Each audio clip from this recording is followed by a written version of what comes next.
लौकी का हलवा जब मेरी खाला ने पहली बार मेरे खालू को खिलाया था तो खुश होके इन्होंने मेरी खाला को पूरे 500 रुपए दिए थे।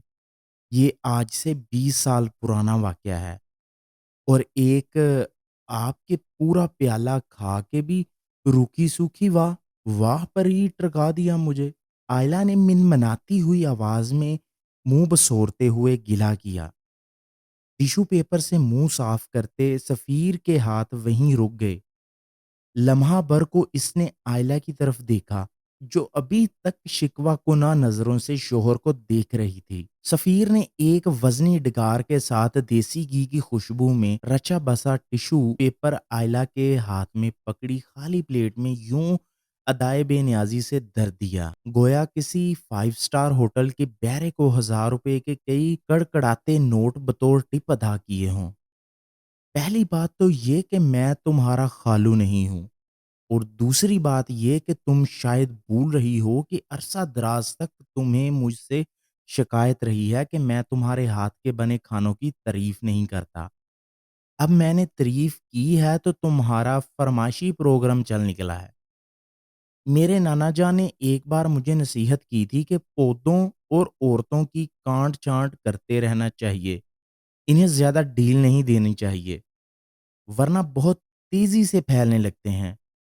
पौधों का तो जंगल बन ही जाता है, लेकिन औरतों की फरमाइशों का जंगल तौबा तौबा तौबा। सफीर कानों को हाथ लगाता उठ खड़ा हुआ। आयला बेजारी से बर्तन समेटे गई। फरमाइशों का तो नहीं, लेकिन इसके ख्वाबों का जंगल बहुत वसी और घना था। अब शादी के बाद एक अब शादी के बाद एक एक करके उम्मीद की सारी कलियां दम तोड़ गई थी। आस के गुंचे मुरझा गए थे कि इस घर में शादी के बाद रोज अव्वल से एक ही असूल इसके लिए वाज़िया किया गया था। फिरोज बेगम शहर की नामवर सोशल वर्कर थी, दूर अंदेश, शातर ज़हीन और तवीलुल मियाद मनसूबाबंदी में बाकमाल। इनका हर तीर निशाने पर फिट बैठ और हस्बे तवक्का मुस्बत नताइज बरामद होते। अगरचा खानदान एक से बढ़कर एक खुश शक्ल तलीम याफ्ता लड़कियां मौजूद थीं, इसके अलावा बाहर से भी हम पल्ला खानदानों के अमरा आस लगाए बैठे थे। लेकिन फेरोज बेगम की दूरदर्श निगाहें दूर पार के एक रिश्तेदार की मंचली बेटी पे जा ठहरी। कस्बाती शहर और लोअर मिडिल क्लास फैमिली की 6 बेटियों में आयला का तीसरा नंबर था। कबूल सूरत, वाजबी तलीम और फिर फ़िरोज़ बेगम बने जहेज़ के नाम पर एक पैसा तक वसूल ना किया था। सोशल सर्कल में इन्होंने खूब दाद समेटी। आयला अपनी किस्मत पर नाज़ा थी। मंगनी से रुखसती तक का मुख्तसर अरसा इसने सपनों में बुलंदो बाला महलात में बसर ही किया था। बाद में उगदा खुला कि फ़िरोज़ बेगम को दरअसल एक फुल टाइम हाउस कीपर कम सर्वेंट की ताहियात ज़रूरत थी, जो 24 घंटे सर्विस मुहैया करे। ईद त्योहार पर कोई छुट्टी ना ले और लब पे हरफ़े शिकायत भी ना लाए। अपनी क्लास और ख़ानदान में तो ऐसे बहू मिलने से रही, जो खामोश तबाह गुम गो, सर नीचे नज़रें झुकाए किसी बेगुनाह मुजरम की तरह न करदा गुनाहों की उम्र कैद की सज़ा भुगतने का हौसला रखती हो। अम्मा अब्बा ने भी यही सोचा कि रानी बेटी राज करेगी, मगर ये भी बाद में पता चला कि यहाँ एक अदद रानी ननद के रूप में पहले से ही मौजूद थी। आयला तो दर हकीकत कनीज़ खास थी। आयला ट्रे थामे टीवी लॉन्च की हदूद पार कर रही थी कि अचानक सास पर खांसी का शदीद हमला हुआ। ट्रे वहीं छोड़कर वो लेके कार्नर टेबल की दराज में सफेद रंग की पोलो की गोली निकालने लगी। इसने गोली निकाल के दादो के मुंह में यूं अड़ेस दी, गोया नस्वार की चुटकी दाढ़ में दबा दी हो। आयला ने इनकी गोद में धरा टीवी रिमोट उठाया और टीवी ऑफ कर दिया। दादो के मनपसंद ड्रामे का इख्तिताम अगर मनपसंद ना होता तो दादो को यूं ही खांसी का दौरा पड़ जाता था। इस वक्त भी दादो गम और गुस्से और बेबसी की कैफियत से दो चार थी। آئلہ ان کی پیٹھ سلا رہی تھی، طبیعت قدرے سنبھلی تھی، تو درد سے نظریں اٹھا کے آئلہ کی طرف دیکھا۔ دلہنیا یہ تو کیوں منہ لٹکائے ہوئے ہے؟ کہیں پاناما میں تیرا نام بھی تو نہیں آ گیا؟ حالات حاضرہ سے باخبر دادو نے چٹکلا چھوڑا تو آئلہ کی بے ساختہ ہنسی چھوٹ گئی۔ دادو کی باتیں اکثر آئلہ کے لیے ٹرینکولائزر ثابت ہوتی تھی۔ پوچھنے کی دیر تھی کہ آئلہ وہیں ان کے قدموں میں فلور کشن پر بیٹھ گئی اور لوکی کے حلوے پر ہونے والے اپنے اور سفیر کے مذاکرات گوش گزارنے لگی۔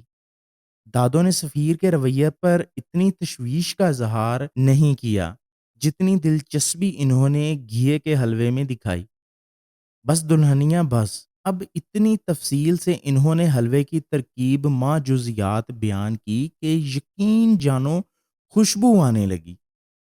دلہن بہو، اب تو تم میرے لیے حلوہ بنا ہی ڈالو۔ دادو نے منہ میں پولو کی گولی چوستے اور مزے لیتے ہوئے کہا۔ انہیں پولو میں لوکی کے حلوے کا ذائقہ محسوس ہو رہا تھا۔ اوفو، اگر آپ دونوں کا کوکنگ شو ختم ہو چکا ہو تو پلیز بھابی میرے کمرے میں 2 گولی ڈسپرین بھجوا دیں۔ سر درد سے پھٹا جا رہا ہے۔ رانیا نے لاؤنج میں نیچے جھانکتے ہوئے غصے سے کہا۔ اس کی دھاڑ سنتے ہی آئلہ سب کچھ چھوڑ کے اٹھ کھڑی ہوئی۔ رانیا کا حکم بجا لانے میں تاخیر کا مطلب اپنی شامت کو دعوت شاہی دینا، اور رانیا تو اپنی ذات میں پوری سسرال تھی، روایتی مشرقی ظالمانہ سسرال۔ عجیب رنگ ڈنگ تھے اس کے۔ فیروز بیگم نے غیر معمولی توجہ اور انوکھے انداز میں اس کی پرورش کی تھی۔ ان دنوں افراد خانہ ویسے ہی خاصے تناؤ کا شکار تھے۔ ابھی چند ماہ قبل ہی رانیا کی شادی خوب دھوم دھام سے انجام پائی تھی۔ فیروز بیگم اس بار بھی دور کی کوڑی لائی تھی، یعنی اپنے دور پار کے ایک عزیز رشتہ دار کے توسط سے یہ رشتہ ہوا تھا۔ لڑکا گھر میں سب سے چھوٹا تھا اور یتیم بھی تھا۔ قبول صورت، مناسب تعلیم یافتہ، پابند صوم و صلات تھا۔ مضافات علاقے سے نکال کر اس شہر میں اسے ملازمت دلوائی گئی۔ یہ تو بعد میں انکشاف ہوا کہ مقصد دراصل اسے گھر داماد بنانا تھا۔ رانیا کے اتوار بھی بعد میں ہی کھلے تھے۔ اب ایسی نخریلو، نازک مزاج، شاہانہ طرز زندگی گزارنے والی رانیا اتنی قلیل تنخواہ میں بغیر خدمت گاروں کے کیوں کر زندگی بسر کر سکتی تھی؟ سو گھر داماد بننے کے سوا کوئی چارہ نہ تھا۔ لیکن یہاں معاملہ داماد کا تھا، بہو کا نہیں۔ سو سب سے پہلے خلاف توقع کام تو یہ ہوا کہ داماد جی نے خاموشی سے سسر جی کی عنایت کردہ نوکری کو خیر آباد کہہ دیا اور ایک پرائیویٹ فرم میں جاب کر لی۔ سابقہ تجربے کی بنا پر انہیں اچھی تنخواہ مل رہی تھی۔ دوسرا بڑا دھماکہ یہ ہوا کہ داماد جی نے سختی سے کہہ دیا کہ وہ کھانا اگر کھائیں گے تو صرف اپنی بیوی رانیا کے ہاتھ کا بنا ہوا۔ یہ سنتے ہی رانیا کے ہاتھ کے طوطے اڑ گئے۔ رانیا تو وہ ملکہ تھی جس نے آج تک سامنے میز پر پڑے جگ سے گلاس میں اپنے لیے پانی تک نہ ڈیلا تھا۔ تیسری ضد یہ کہ داماد جی اڑ گئے تھے کہ ان کے کپڑے صرف رانیا دھوئے گی، خواہ ہاتھ سے دھوئے یا واشنگ مشین سے، لیکن کوئی تیسرا ان کے کپڑوں کو چھوئے گا نہیں۔ ابھی ایک سچویشن سے سنبھلنے نہ پاتے کہ دوسری آفت آن پڑتی۔ سمجھ سے بالا تر تھا کہ ان حالات سے کیسے نمٹا جائے۔ انسان سوچتا کیا ہے اور ہوتا کیا ہے؟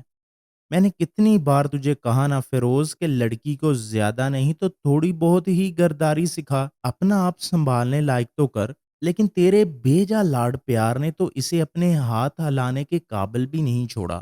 دادو نے فیروز بیگم کی سرزنش کرتے ہوئے کہا۔ فیروز بیگم نے گہرا سانس اندر کھینچا اور موبائل فون پر سکرین آگے پیچھے کرنے لگی۔ ہمارے ساتھ دھوکا ہوا ہے ماں جی، میری معصوم بچی، اسے تو دنیا کی ہوا ہی نہیں لگی، لیکن یہ لڑکا بہت شارپ ہے۔ میری بچی کو دنیا داری اور اس کے کاموں کا کیا پتا؟ فیروز بیگم نے اپنی بیٹی کی وکالت کی۔ آئے ہائے، याद है तुझे मैंने जब कहा कि आयला को देख, कैसे कामों में जती रहती है, कोलों के बैलों की तरह। रानियाँ इसे देख के ही कुछ सीख ले तो तूने क्या कहा था? दादों ने लॉन्च में दाखिल होती आयला को देखते हुए कहा, मुझे कुछ नहीं याद। आप भी किन पुरानी बातों को लेकर बैठ गए हैं? माँ जी, मुझे और भी कई फ़िक्रें हैं। फ़िरोज़ बेगम ने बहू की आमद के पेश-नज़र बात पलटने की कोशिश की। अब बात ना टाल फ़िरोज़ा, तूने कहा था कि अम्मा जी कुछ लोग काम करने के लिए पैदा होते हैं और कुछ आराम करने के लिए और कुछ राज करने के लिए। अब देख ले कि तेरे चार-चोंचलों ने रानियाँ को ना घर का छोड़ा ना काम-काज का। अब आराम कहाँ के, राज कहाँ का? दादों ने मज़ीद वज़ाहत की, फ़िरोज़ा बेगम तलमला के रह गई। अम्मा जी अगर तसल्ली नहीं देनी तो ताने भी मत दें। आयला, अम्मा के मुँह में एक गोली पोलो की दे दो। फ़िरोज़ बेगम गुस्से में बफरी शेरनी की तरह लग रही थी। मम्मा मम्मा भलाई मंज़िल से रानिया के रोने की सदाएँ बुलंद हुईं। तो फ़िरोज़ बेगम के हाथ से मोबाइल छूट गया। रानिया ज़ारों की तार रोए जा रही थी। रोते-रोते जब हिचकी बंद गई तो आयला ने पानी का गिलास बढ़ाया। बमुश्किल 2 घूँट भरे, फिर दोबारा दाड़ें मारकर रोने लगी। दरअसल मलेशिया से दामाद का फ़ोन आया था। दामाद जी इन दिनों 15 रोज़ के दौरे पर मलेशिया गए हुए थे। इन्होंने वहीं से मसला सुनाया था कि इनकी जॉब मलेशिया में हो गई है। इन्होंने आयला को जल्द अज़ जल्द सामान की पैकिंग का हुक्म दिया था। 1 हफ्ते बाद ही दोनों वहाँ शिफ्ट होने वाले थे। अपार्टमेंट तक पसंद कर लिया गया था। दामाद जी ने खास तौर पर ताकीद की थी कि रानियां अपने तमाम इल्मी सर्टिफिकेट और डिग्रियां लाजमन साथ लाए, क्योंकि मुस्तकबिल में इसे भी जॉब करना होगी। रानिया को तो मुलाजमों से भी काम करवाना आता था, कजा के खुद काम करना, वो भी दियारे गीर में। ना नौकर-चाकर, ना मम्मी, ना भाभी। फ़िरोज़ बेगम को फ़ज़ा में रानिया के तमाम जाली सर्टिफ़िकेट्स और डिग्रियाँ लहराते, फड़फड़ाते से दिखाई दे रहे थे। इनकी चहेती लाडली बेटी ने तो इन तलीमी इदारों की इमारत तक न देखी थी। साइड टेबल पर पड़े लैपटॉप की स्क्रीन पर किसी अवार्ड की तकरीब जारी थी। ये गलियाँ ये चौबारा, यहाँ आना ना दोबारा, कि हम तो हुए परदेसी, कि तेरा यहाँ कोई नहीं, कि तेरा यहाँ कोई नहीं। ओफ़ो! मम्मा! रानिया ने दाड़ें मारते-मारते सर तकिए पर पटक दिया। आयला? फ़िरोज़ बेगम ने आयला को मुखातब करते हुए लैपटॉप की जानिब इशारा किया। आयला बेड के दूसरे किनारे की तरफ बढ़ने लगी, ये सोचते हुए कि मम्मी जी अगर आप कहें तो एक गोली पोलो इस लैपटॉप के मुंह में भी दे दूं।